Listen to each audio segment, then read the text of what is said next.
जन्म मृत्यु के चक्कर से अगर आपको बाहर निकलना है तो इन 4 चीजों को अपने दैनिक जीवन में तुरंत शामिल कीजिए। इसे ABCD भी कहते हैं। अच्छा, ए मतलब क्या? ए मतलब एसोसिएशन, मतलब साधु संग। श्री चैतन्य चरितामृत में दिया हुआ है, अदौ श्रद्धा तथा साधु संगो तथा भजन क्रिया। आप ये सुन रहे हैं, मतलब आप में श्रद्धा तो है, तो नेक्स्ट स्टेप क्या है? साधु संग। अच्छा, साधु संग कहाँ पर करें? इस्कॉन के सारे दुनिया भर में बहुत से मंदिर हैं और उनके सेंटर्स भी हैं, तो आप मंदिर में जा सकते हैं या फिर सेंटर्स में जा सकते हैं और वहाँ के भक्तों से मिलकर उनसे श्रवण कर सकते हैं। अच्छा, साधु संग मतलब क्या होता है? साधु संग मतलब साधुओं के साथ हैंग आउट करना नहीं होता। साधु संग मतलब साधुओं से भगवान के बारे में श्रवण करना। श्रवण करने को साधु संग कहते हैं। ये नियमित रूप से करना चाहिए, हर रोज हो सके तो करना चाहिए। अच्छा, कुछ लोग कहेंगे प्रभु जी हम तो ऐसी जगह रहते हैं जहाँ साधु संग संभव ही नहीं है, हमारा पोस्टिंग हिमालय के चोटी पर ही हो गया है। ठीक है, कोई बात नहीं, आप श्रील प्रभुपाद जी के रिकॉर्डेड प्रवचन सुन सकते हैं। आपको इंटरनेट पर प्रभुपाद जी के बहुत सारे लेक्चर्स मिल जाएंगे, उसे भी साधु संग कहते हैं। अच्छा, बी मतलब क्या? बी मतलब बुक्स। श्रील प्रभुपाद जी ने 100 से ज़्यादा पुस्तकें लिखी है। उनमें से कोई भी पुस्तक लीजिए और रोज पढ़िए, नियमित रूप से पढ़िए।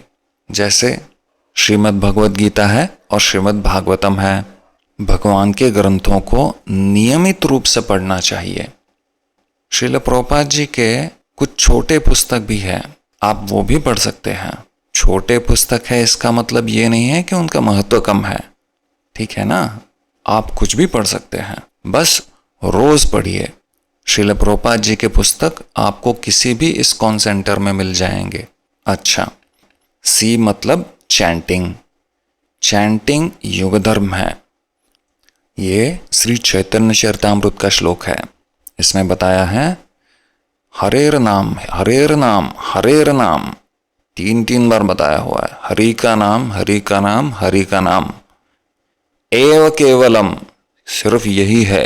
कलौ मतलब कलयुग में, नास्ते व नास्ते व नास्ते व, 3 बार फिर से बताया हुआ है। दूसरा कोई भी उपाय नहीं है, दूसरा कोई भी उपाय नहीं है और दूसरा कोई भी उपाय नहीं है। गतिर अन्यथा, दूसरा कोई भी उपाय नहीं है।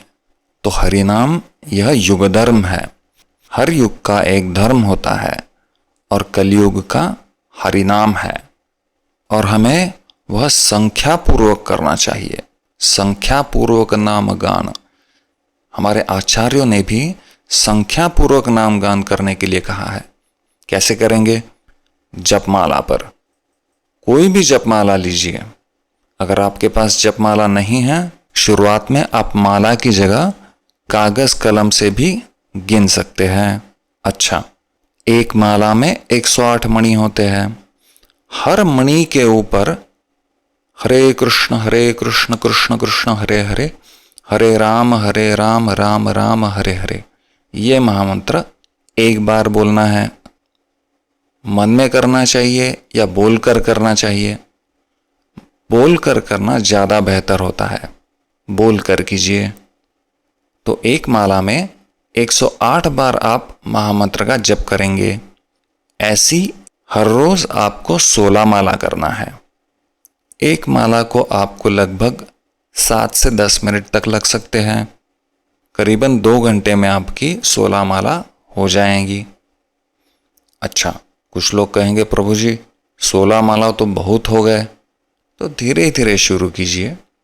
पहले 1 माला कीजिए, फिर दूसरे महीने में 2 कीजिए, फिर 3 कीजिए, 4 कीजिए और धीरे धीरे करके 16 माला तक आइए। और हाँ, हरिनाम में वैष्णव अपराध कभी भी मत कीजिए, वरना हरिनाम का असर ठीक से नहीं होगा। फिर से, हरिनाम जब नित्य रूप से रोज करना चाहिए 16 माला, और वैष्णव अपराध कभी नहीं करना चाहिए। और आखिर में डी मतलब डाइट, मतलब कृष्ण प्रसाद। श्रीमद् भगवत गीता में बताया हुआ है, यज्ञशिष्टाशिन संतो मुच्यन्ते सर्वकिल विषये भुंजते ते त्वगम पापा ये पचन्त्यात्म कारणात्।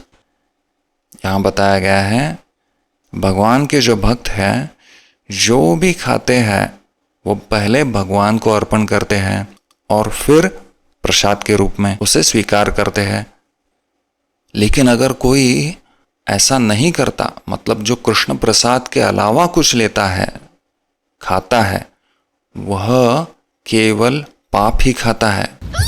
नहीं नहीं, ये हम नहीं कह रहे हैं, ये भगवत गीता में भगवान खुद कह रहे हैं। इसीलिए हमें हमेशा जो कुछ भी खाते हैं, हम पहले भगवान को भोग लगाना चाहिए।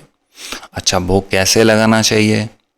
आप जो कुछ भी बनाते हैं, ब्रेकफास्ट, लंच, डिनर जो भी बनाया है, उसकी एक प्लेट भगवान के सामने रखिए। हो सके तो उस पर एक तुलसी का पत्ता रखिए और 3 बार हरे कृष्ण महामंत्र का जप कीजिए और भगवान से प्रार्थना कीजिए कि वो इसे स्वीकार करें। 5 से 10 मिनट तक भगवान के सामने रखिए और फिर उसे प्रसाद के रूप में आप ग्रहण कर सकते हैं। याद रखिए, आप जो कुछ भी खाते हैं, हर एक चीज़ का भगवान को भोग लगाना चाहिए और फिर उसे प्रसाद रूप में स्वीकार करना चाहिए। लेकिन भगवान को मांसाहार का भोग नहीं लगाना चाहिए, या प्याज और लहसुन, चाय, कॉफ़ी, ये चीज़ें भी अवॉइड करना है। तो आप कहेंगे ये खाना ही नहीं है क्या? नहीं खाना है, क्योंकि ये तामस आहार है। जितना हो सके इसे अवॉइड करना चाहिए। अच्छा, जप करने की विधि और भोग लगाने की विधि जो हमने आपको बताई है, वो बहुत बेसिक है। उसमें बहुत सारे और डिटेल्स हैं, बहुत सारी और जानकारियां हैं, कुछ मंत्र भी हैं। लेकिन शुरू करने के लिए जैसा हमने आपको बताया वैसा आप कर सकते हैं।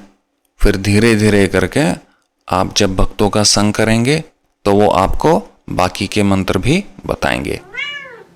तो ये है भक्ति में आगे बढ़ने के लिए ABCD। संक्षिप्त में, A मतलब एसोसिएशन, B मतलब बुक्स, C मतलब चैंटिंग और D मतलब डाइट या कृष्ण प्रसाद। हरे कृष्ण।